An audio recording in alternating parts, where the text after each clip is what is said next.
Ya, Assalamualaikum warahmatullahi wabarakatuh. Ini kita akan ke PT Bionusa dan pertemuan silaturahmi dengan P3N Purwakarta. P3N itu adalah petani pegiat porang Nusantara.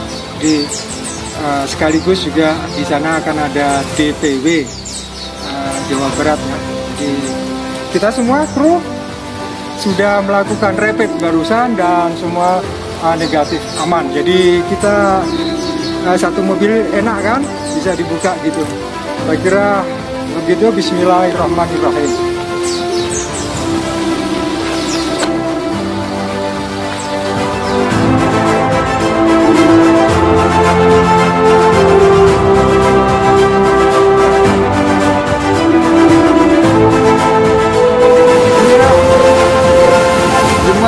Ini ke Bionusa, ke Pak Tantan sama Pak Dede. Kita akan ke kebun porang. Saya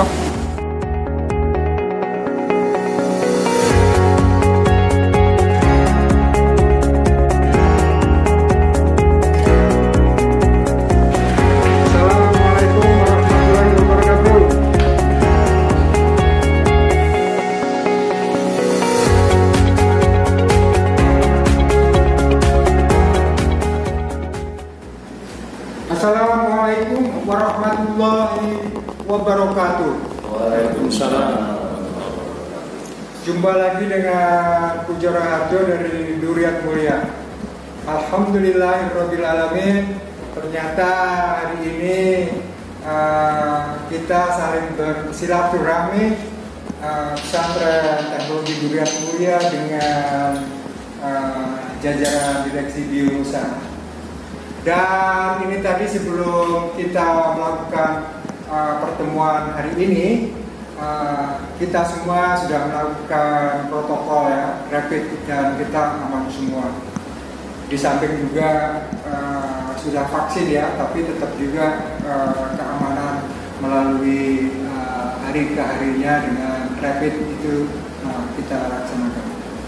Terima kasih Pak Tantan, Pak Dede, kita bertemu dalam suasana Ramadan ini, tapi kita tetap berjalan, akan memberikan informasi kepada khalayak ramai, kepada para pekebun, kepada para petani, apakah Bionusa itu, di manakah Bionusa itu, dan apa saja produknya, karena ramai sekali di pembicaraan antar negara gitu ya. Kenapa bukan upah ya?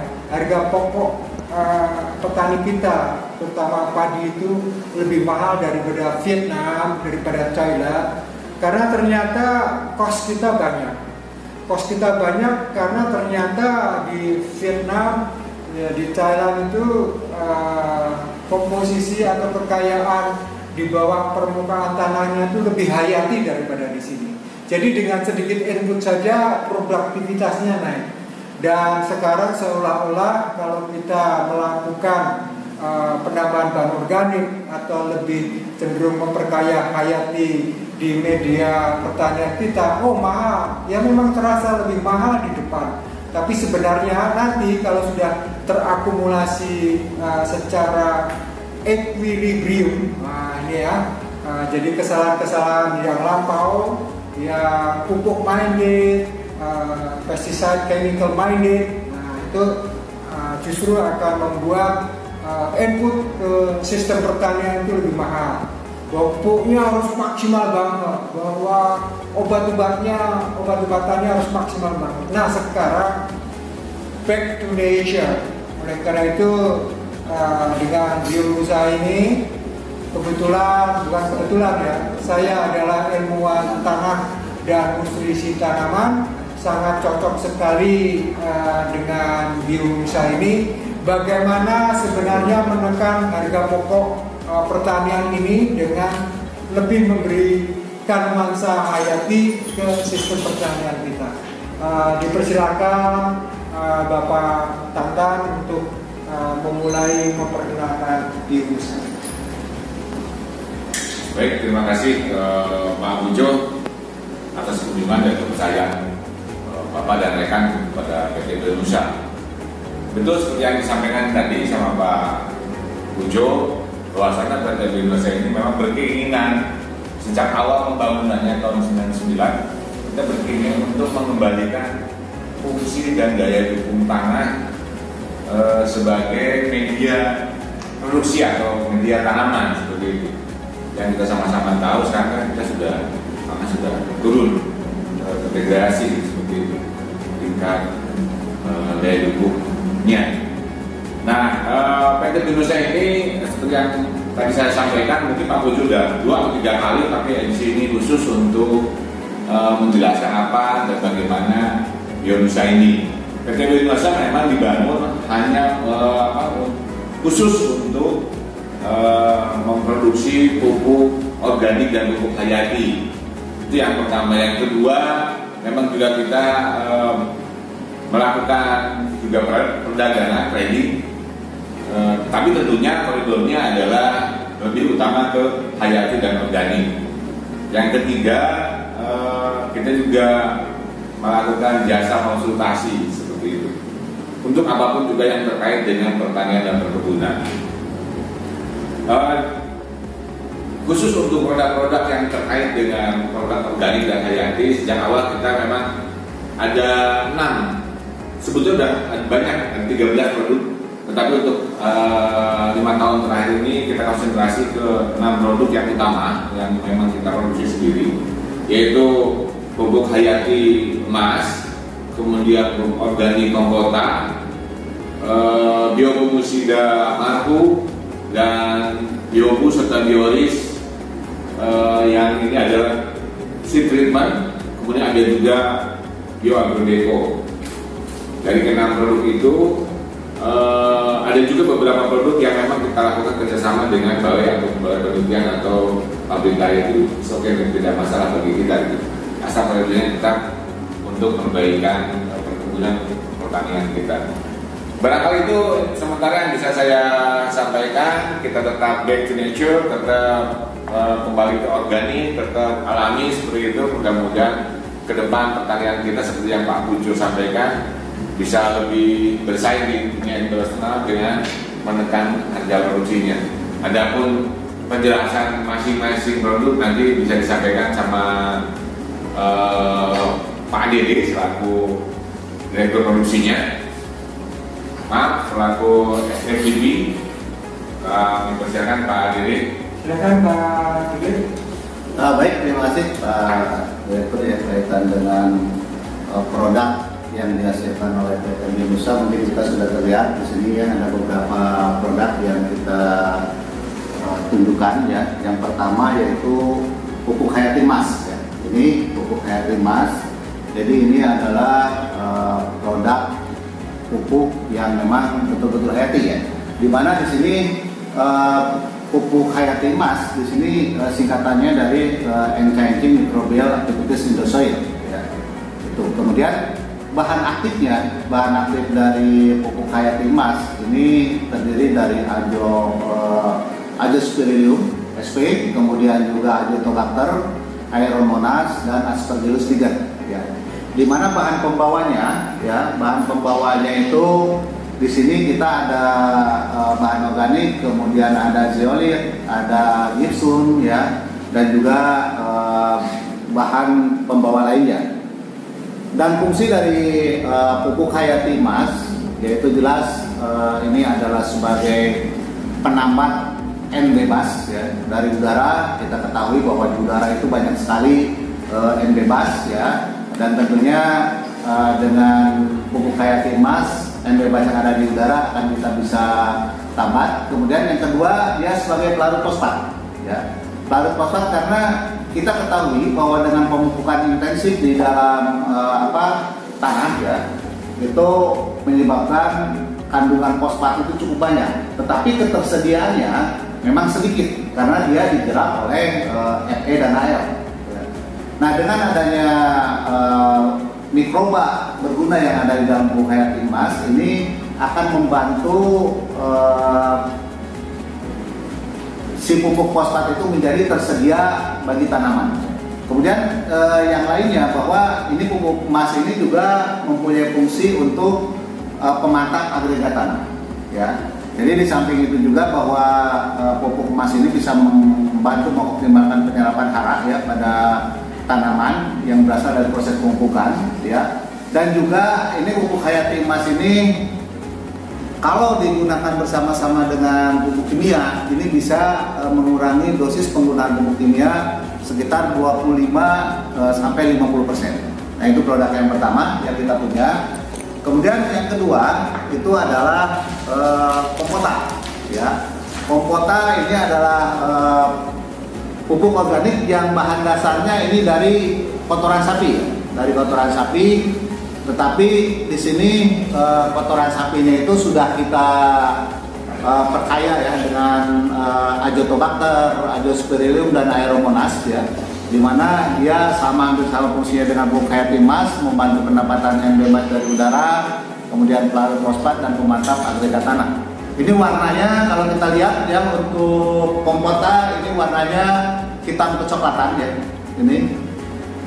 Nah ini salah satu kelebihan pupuk kompota kita ya, pupuk kompota yang diproduksi oleh PT Bionusa, bahwa pupuk kompota ini setelah kita lakukan uji di laboratorium terakreditasi ya di UNPAD, ini tidak mengandung atau bebas dari bakteri E. coli dan salmonella.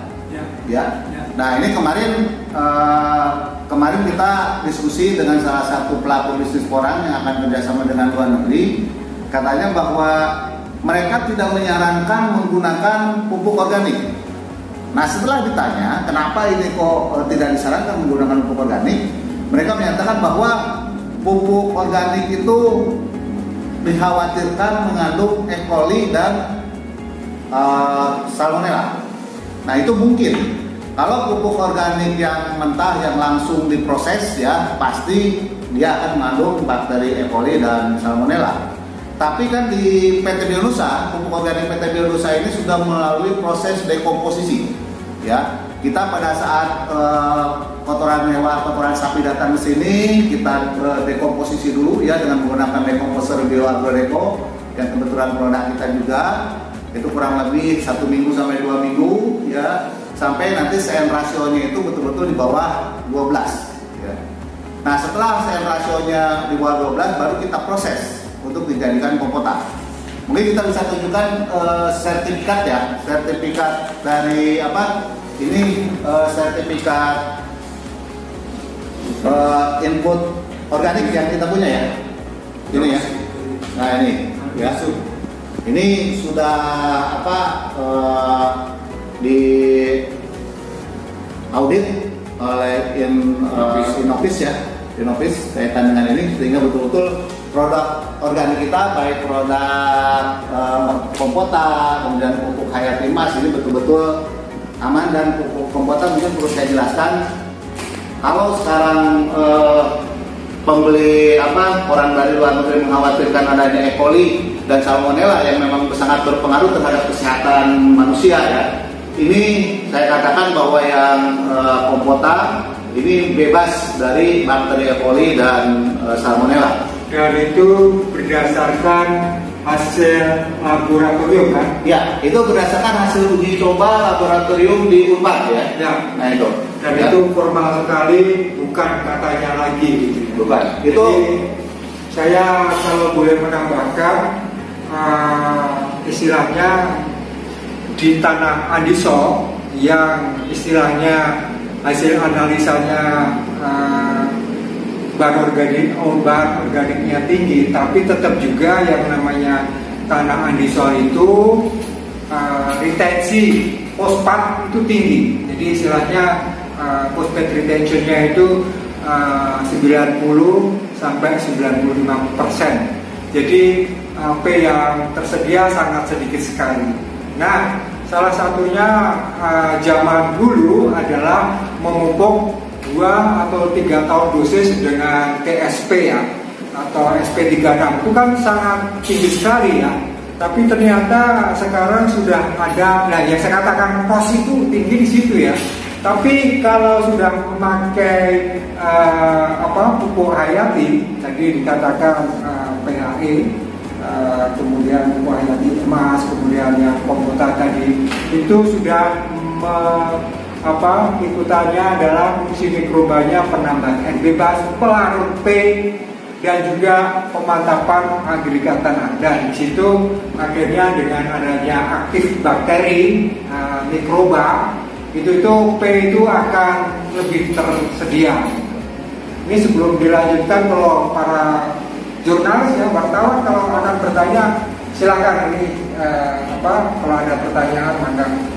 Ya ini kan kalau biasanya pupuk organik ya tidak lepas apalagi berasal dari kotoran hewan, biasanya ada hubungannya dengan nematoda.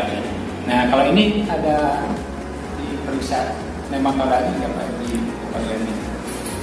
Ya, untuk pupuk organik ini ya, ini kan hasil uji cobanya, ini mungkin nanti bisa di-shot ya. Ini ada hasil uji coba di Unpad ya. Terlihat bahwa di situ kandungan pupuk organiknya itu ya terbebas dari tadi yang saya katakan mikroba atau bakteri E. coli dan salmonella, juga dari nematoda ya. Jadi kenapa kita jamin bahwa produk kita ini terbebas dari itu, karena memang bahwa pupuk organik kita itu sudah melalui proses dekomposisi sempurna ya. Jadi proses dekomposisinya itu betul-betul yang awalnya kita tahu bahwa kandungan bahan organik mentah itu CN rasionya itu pasti di atas 30, bisa sampai 50 ya. Nah dengan proses dekomposisi yang kita lakukan di pabrik Bionusa ini CN rasionya itu sudah di bawah 12 Pak. Bahkan hasil uji coba di Unpad itu hanya 7,8 ya. Jadi betul-betul sudah terdekomposisi sempurna, termasuk nematoda yang ada di dalamnya juga itu jelas sudah tidak ada ya. Bakteri E. coli pun dan salmonella yang itu sangat berbahaya bagi kesehatan manusia karena dapat menyebabkan penyakit diare dan lain sebagainya itu sudah tidak ada ya gitu.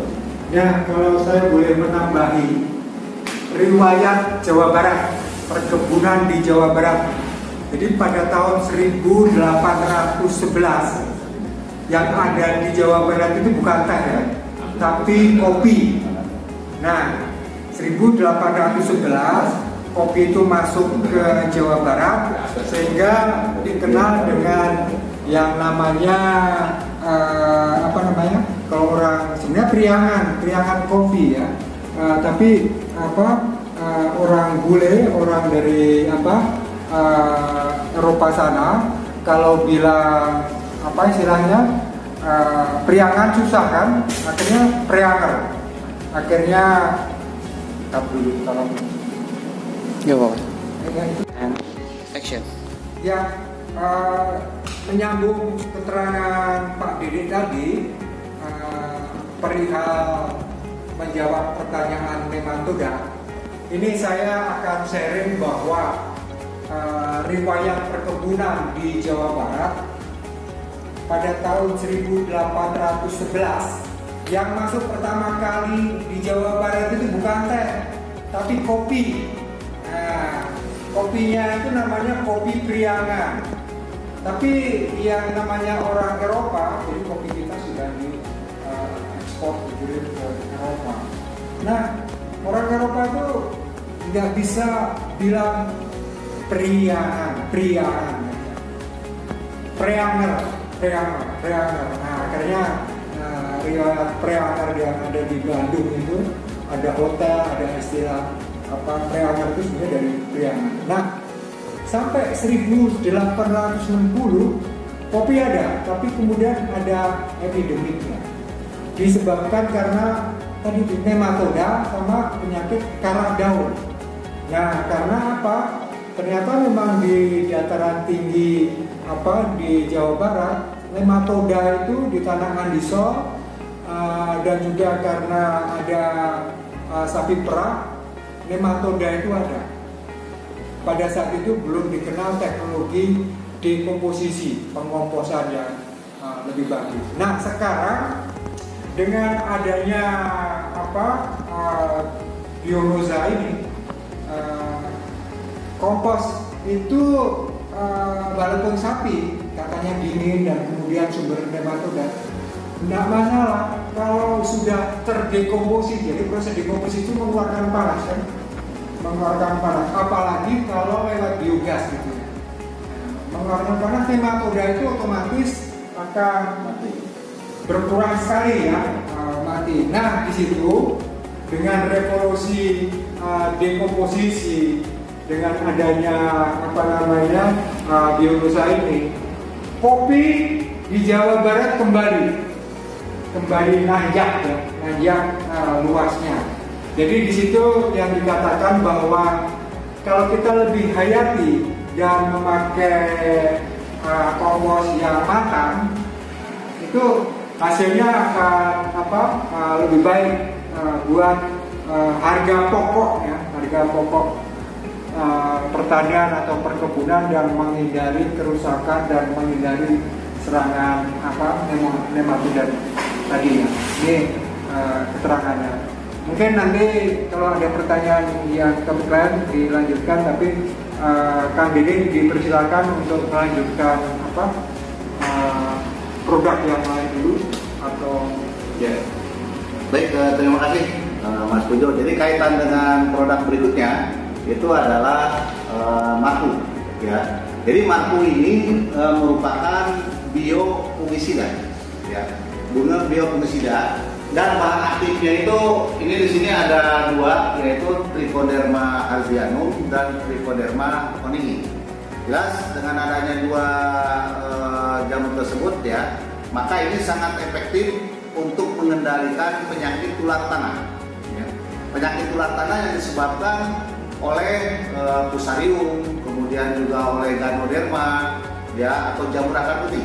Mungkin kita mengenal di budidaya tanaman porang itu ada yang namanya penyakit busuk umbi dan busuk batang. Nah, selama ini jadi permasalahan di bisnis porang ini dan juga di bisnis kentang ya selama ini itu. Nah, untuk mengendalikannya tentunya ini kita harus menggunakan biofungisida, karena kita menginginkan bahwa porang ini kan budidaya secara organik, sehingga pupuknya, bioinsektisida, biofungisida itu semuanya harus dalam bentuk organik. Nah, ini ada salah satu produk kami, biofungisida organik ya, yaitu marku, dan jelas sangat efektif untuk mengendalikan penyakit busuk umbi dan busuk batang pada tanaman porang ataupun tanaman kentang. Saya ini produk berikutnya, Pak Pujo. Ya, menambahi ya. Sebenarnya yang diterangkan itu kebetulan hari ini kita memang akan melakukan pertemuan dengan P3N. P3N itu petani pegiat porang Nusantara ya, dengan DPW Jawa Barat dan juga DPC Purwakarta akan membahas porang. Tapi sebenarnya kita bisa tidak melulu porang ya, kan? Tapi lebih umum lagi. Dan masalah jamur itu kalau sudah dataran tinggi atau istilahnya curah hujan tinggi dan komoditasnya itu katakanlah porang atau tanaman lain yang memerlukan pH tanah di atas 6 ya, tapi ternyata pH tanahnya itu misalkan ukuran itu di bawah 6, ini juga riskan terserang jamur ya, ditambah kelembapan. Oleh karena itu yang namanya marku ya, itu sangat diperlukan. Nanti akan kita lihat bahwa kontrol tanpa marku dan kemudian perlakuan grup pertama dan grup kedua yang memakai paket ada markunya, ada PHE-nya, dengan dosis berapa, itu akan berbeda sekali. Kalau ada pertanyaan silahkan. Ya, ini sangat menarik sekali Pak ya. Masalah jamur ini memang dirasakan bukan hanya di komoditas perang saja, tapi di beberapa komoditas perkebunan, termasuk mungkin teh diantaranya. Iya. Ganoderma ini menjadi permasalahan ya Pak. Nah ini sangat smart sekali, sangat bagus sekali di mana untuk mengendalikan jamur dengan jamur artinya ya, yaitu dengan trichoderma tadi. Ini berarti di tanah itu adalah bagaimana si trichoderma ini pertumbuhannya akan lebih cepat sehingga akan mengambil alih kedudukan daripada Ganoderma. Mungkin prinsip kerjanya seperti itu ya Pak, daripada trichoderma tersebut. Iya. Jadi Pak Nina gini, kalau kita lihat di nanti akan saya tunjukkan di laboratorium ya. Bagaimana cara kerja Trichoderma harzianum dan Trichoderma konimi ya dalam mengendalikan penyakit yang disebabkan oleh penyakit ular tanah, apakah itu Ganoderma atau Fusarium ya. Bahwa di situ terlihat Pak perkembangan, kita coba lakukan uji di lab ya, uji di lab bahwa si Trichoderma konimi dan Trichoderma harzianum ya dari minggu ke-1 terus minggu kedua dan seterusnya setiap hari itu dia berkembang cukup cepat untuk mengisolasi pertumbuhan dari jamur ya, dari jamur. Kalau kita lihat di lab nanti kita lihat dari mulai perkembangan dia jumlahnya sedikit ya, sama-sama dalam jumlah tertentu, ini makin lama akan makin terlihat Trichoderma harzianum dan Trichoderma konimi di dalam cawan plet itu dia semakin banyak. Sementara jamur yang merugikan kita, Fusarium atau Ganoderma, itu akan terdesak, bahkan menjadi hilang sama sekali. Jadi fungsinya itu dia adalah sebagai jamur antagonis yang bisa mengisolasi pertumbuhan. Itu salah satu kelebihan dari Trichoderma konimi dan Trichoderma harzianum yang berbeda dengan mungkin produk lainnya ya. Dia langsung menyerang, yang menyerang kepada jamur tersebut sehingga jamur itu tidak bisa berkembang. Gitu di situ. Jadi kita bisa tunjukkan kalau di lab itu akan terlihat jelas sekali bagaimana perkembangan dari kedua jenis Trichoderma tersebut. Jadi istilahnya kalau yang update sekarang itu menyelesaikan masalah tanpa masalah. Iya. Menyelesaikan jamur dengan jamur. Silakan dilanjut ke Dede. Ya, kemudian produk berikutnya itu ada kita yang namakan ini bioinsektisida metarim. Ya, metarim. Ini bioinsektisida metarim, bahan aktifnya itu adalah jamur Metallizium. Ya, sama dari jamur juga.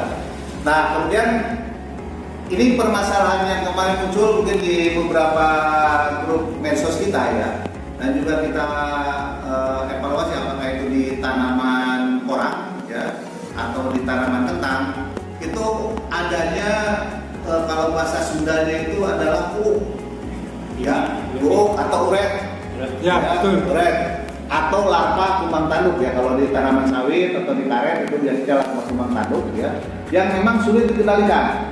Ya, sulit dikendalikan. Dia coba pakai puradan, jelas tidak efektif.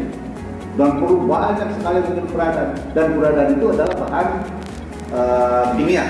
Ya, jelas kalau kita menggunakan bahan kimia itu menjadi tidak organik lagi. Sehingga kami mencarikan solusinya. Ini di sini ada yang namanya metarim. Ini jelas sangat efektif untuk mengendalikan larva ya atau uuk ya atau uret ya, sehingga dia betul-betul di 5 hari atau seminggu itu dia sudah pertumbuhannya itu tidak berkembang lagi dan mati gitu ya. Ini. Nah, ini bahan aktifnya dari Metallizium. Ini bisa kita gunakan per hektar itu hanya 75 kg per hektar. Sehingga mungkin kemarin teman-teman ada yang di tanaman porang, ada yang di tanaman kentang yang punya permasalahan seperti itu, solusinya ini Metarim ya. Dan kami produksinya ada di sini, kami perdagangkan. Meskipun ini bukan produk dari kami, dari PT Bionusa, ini adalah produk kerjasama antara Bionusa dengan Biotek Bogor. Ya. Jadi hasil analisanya di Biotek Bogor, kemudian kita perdagangkan di sini. Ya, kami menjual produk ini. Jadi untuk yang punya permasalahan karena terserang oleh uret atau uuk, inilah solusinya Metarim. Aplikasinya di kebun atau di samping? Di ditebar di dalam tanah ya, masukkan di dalam tanah ditebar ya. Terutama ini akan efektif pada saat kita melakukan penanaman ya, pada awal melakukan penanaman, kemudian sudah tahu bahwa daerah tersebut adalah daerah pandemi dari penyakit dari hama red atau larva tersebut. Ya, kalau Bisa, ya jadi itu dimasukkan ke dalam lubang tanaman itu. ya kalau misalkan untuk sawit itu kan untuk TBM ya, baik untuk TBM atau yang tanaman yang existing itu kurang lebih 270 gram ya, pada aplikasi tandan kosong ya di piringan TBM gitu. Tapi juga diperhatikan buat tanaman perkebunan ketika melakukan replanting. Jadi itu disebarkan secara merata termasuk ke celah-celah tumpukan cacahan itu 75 kilo per hektar kan ya, itu meter. Jadi nanti kita bisa lebih berdiskusi di lapangan. Masih ada lagi? Ya, produk berikutnya ini adalah Sitorin. Nah, ini yang dicari-cari banyak petani. Ini Sitorin ini adalah biostimulan, ya, biostimulan Sitorin ya. Jelas di sini untuk meningkatkan produksi dan kualitas dari hasil panen ya. Memang di sini bahan aktifnya itu Sitorin itu mempunyai bahan aktif gibberellin organik, ya. Jadi dia memang ZPT, tapi bukan kimia. Jadi ZPT yang aman untuk tanaman dan aman untuk dikonsumsi. Ya, di sini adalah gibberellin organik. Kandungannya di sini hampir 1.200 ppm ya untuk Sitorin. Kemudian di Sitorin juga ini mengandung nutrisi makro. Itu ada fosfat, ya, P2O5 6 gram per liter, kemudian kalium juga 9 gram per liter. Ada nutrisi mikronya, MgO yang kurang lebih 10 gram per liter, Mn, 4 ppm, biotin dan EP. Ya. Dan juga ini merupakan antioksidan dan vitamin. Jadi ini sangat baik sekali ya kita berikan, terutama untuk di tanaman pangan ya, yang kita banyak gunakan di padi, di jagung, kemudian juga di porang ya, sudah kita buktikan di kebun percobaan Bionusa. Sitorin ini ya, kita pakai Sitorin sebulan sekali dengan dosis 0,4 liter per hektar ya, atau 1 cc per liter air ya. Ini pertumbuhannya luar biasa ya tanaman porang. Dan di jagung pun ini sudah kita buktikan hasil uji coba kita di tanaman jagung ya, di Bogor, di Garuda Bogor. Ternyata tanaman jagung yang menggunakan Sitorin dan pupuk Hayati Emas itu produksinya dan pertumbuhan tanamannya jauh lebih baik dibandingkan yang tanpa menggunakan Sitorin dan pH. Ya, benar sekali. Sekali lagi garis bawahnya adalah biostimulan. Jadi stimulan itu tidak aktif bermain, tapi tinggal dikit ke sistem, suasananya menjadi kondusif. Yang tersedia menjadi tersedia. Seperti itu. Jadi kalau mikroba fosfatnya belum aktif, dengan adanya Sitorin juga bisa lebih aktif. Itu namanya stimulasi, stimulan. Ada pertanyaan atau dilanjutkan dulu? Lanjutkan. Nah, oke. Untuk berikutnya ini produk yang dihasilkan oleh Bionusa juga ya. Ini kita ada namanya produk BioAgroDeco. Ya, BioAgroDeco ini merupakan dekomposer ya. Dekomposer jadi untuk mendekomposisi bahan-bahan organik ya, terutama yang mengandung lignin, selulosa dan hemiselulosa ya. Jadi ini kandungan bahan aktifnya ya. Di sini Trichoderma sp dan Candida sp ya. Sama jamur Trichoderma dan Candida sp, sehingga memang efektif sekali untuk mendekomposisi bahan-bahan organik yang berasal dari lignin, selulosa dan hemiselulosa. Ini yang kita gunakan di proses dekomposisi biokompota kita. Kompotasi ya kita ya, ini pupuk organik kita, kompota ini pakai AgroDeco. Ini kurang lebih BioAgroDeco kita lakukan untuk proses dekomposisi itu 1 minggu sampai 2 minggu. Ya, sangat tepat sekali kalau sebenarnya kita melakukan aplikasi kompos yang matang dan diproses di atas permukaan tanah, tidak di dalam sistem pertanahan di bawah permukaan tanah. Jadi ada, bukan cerita, informasi dan faktanya di sebuah lokasi dataran tinggi yang terkenal di Jawa Barat dengan pertaniannya, tapi pemilik lahan itu justru meninggalkan lahannya dan kemudian lahannya dia itu disewakan ke orang lain, dia sendiri mencari lahan di tempat lain yang lebih bagus. Karena apa? Di lokasi itu yang sangat terkenal itu tanahnya andisol dan lempungnya alupan. Nah, kemudian yang terjadi apa? Ini istilahnya pakai bahasa masyarakat itu pakai baterai. Baterai itu adalah pupuk yang diambil dari kotoran sapi yang tercampur sekam dari daerah peternakan ayam, apakah ayam potong atau ayam petelur. Itu mungkin bisa dari Tangerang, Bekasi atau dari Pantura, dimasukkan ke sistem pertanahan di daerah itu yang tanahnya andisol. Tapi yang terjadi adalah dicampur saja dengan tanah itu.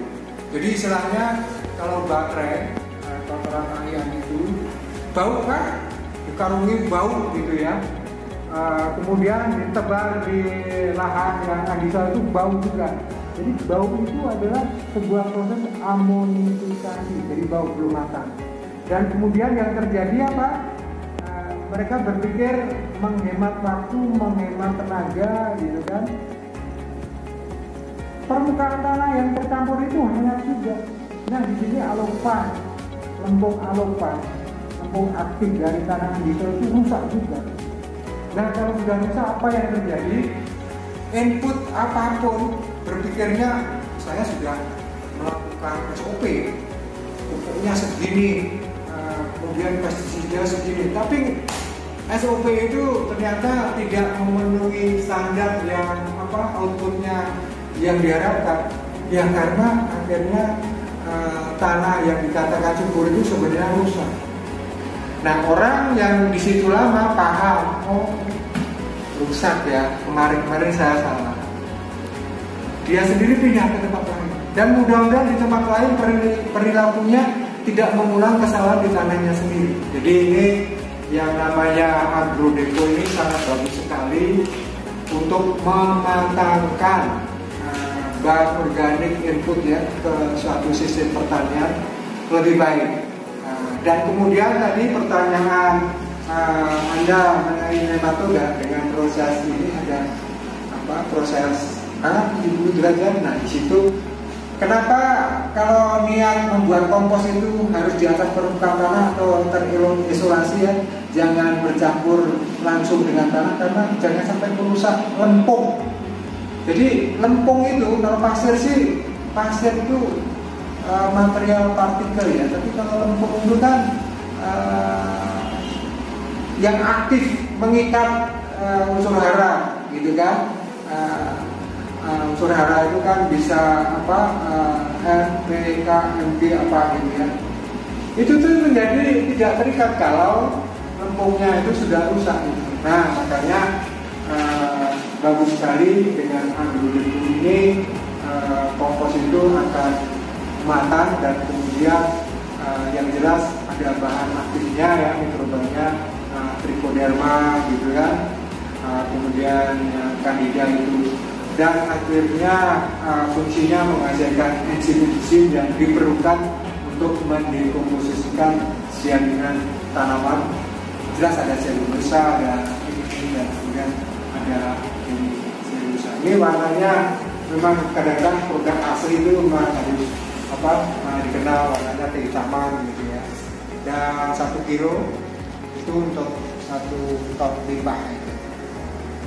Bisa dilanjutkan Pak? Ya, baik. Untuk berikutnya ini ada 2 produk tadi ya, 2 produk yang dihasilkan oleh Bionusa, yaitu yang pertama yaitu Biobus ya, Biobus, kemudian juga ada Bioris ya. Jadi Biobus ini ya, Biobus ini ini adalah pupuk hayati untuk kedelai dan kacang-kacangan ya, di mana dia kandungan bahan aktifnya ini di sini adalah Rhizobium sp ya, kemudian Bacillus ya, Pseudomonas dan Agrobacterium sp ya. Jadi ini jelas fungsinya di sini penggunaan dengan menggunakan Biobus ini ya, ini dia mempunyai fungsi dapat menghasilkan fitohormon ya.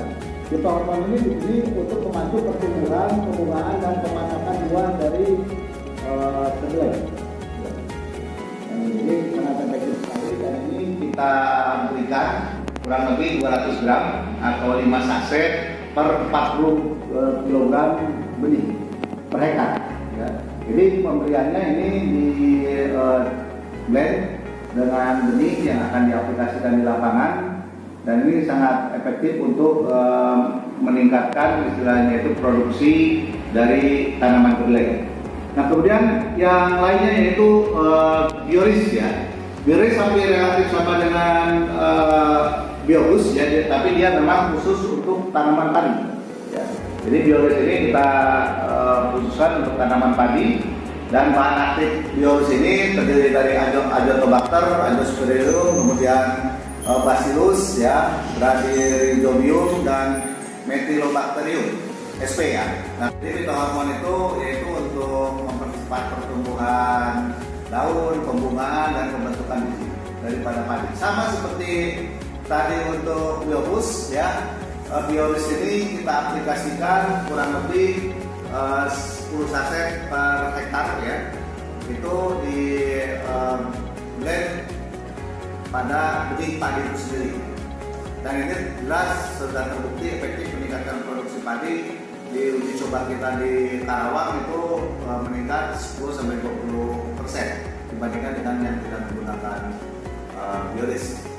Kira-kira itu untuk produk-produk yang ada di Bionusa ya. Saya ingin menambahkan tentang Biobus. Jadi kalau Bioris tadi kan untuk padi, kalau Biobus itu tadi dikatakan bahwa kedelai. Tidak ada untuk kedelai.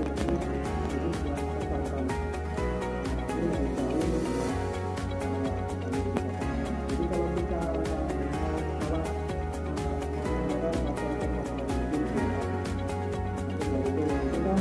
selatan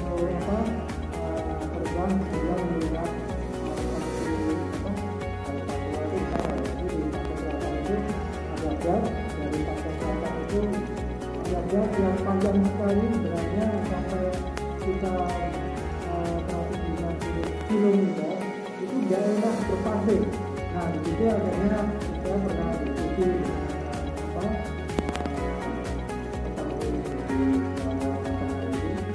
disitulah daerah kacang tanah, tapi karena berpasir ini bagaimana sih sebenarnya untuk menghemat nitrogen gitu ya, karena memang susah sekali kalau ada nitrogen itu penyuciannya itu 70% kan.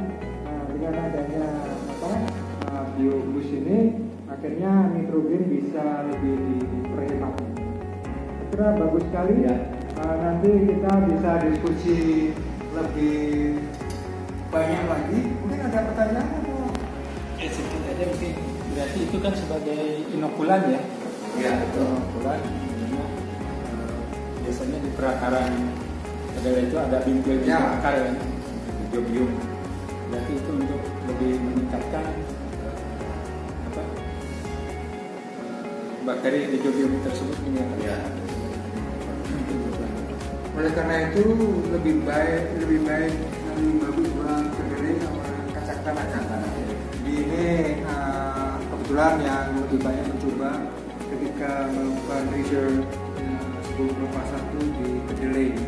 Dan memang kedelai di Indonesia perlu di-push ya, karena ketersediaannya kan masih jauh lebih cukup daripada kedelai import ya. Dan kacang tanah itu sampai dengan Pangandaran belt yang dari pantai selatan itu masih ada tanah berpasir yang sangat cocok buat istilahnya itu kacang tanah. Dan ini kabar bagus juga, kan rame-rame ini berita update saja. Rame-rame Jawa Barat itu, provinsi Jawa Barat itu diusulkan dalam proses bernama Jawa Barat diganti Priangan, jadi provinsi Priangan. Karena apa? Karena provinsi Jawa Barat bagian selatan itu nanti akan ada pemekaran. Dan sekarang kan sudah ada move ya. Bandung sendiri itu kan sudah jadi kota madya. Terus kemudian Cimahi, Bandung Barat. Sebentar lagi ada Bandung Utara. Kemudian Garut. Garut itu, Garut yang ada sekarang cuma Garut Selatan. Nah, jadi itu nanti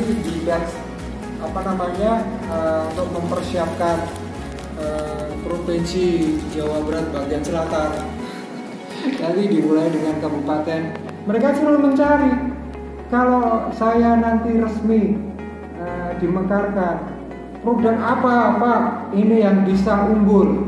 Sudah, kacang tanah paling enggak, karena memang biasanya dari pantai naik sedikit itu kalau lama-lama petani hanya bisa tahu Reboso berpasir. Nah disitulah daerah-daerah kacang tanah. Saya kira itu. Ya. Mungkin closing statement dari saya. Ya, silakan. Ya. Jadi Bapak dan Ibu semua yang perlu diingat bahwa saat ini memang pertanian organik itu kembali digaungkan ya, back to nature, kembali ke organik.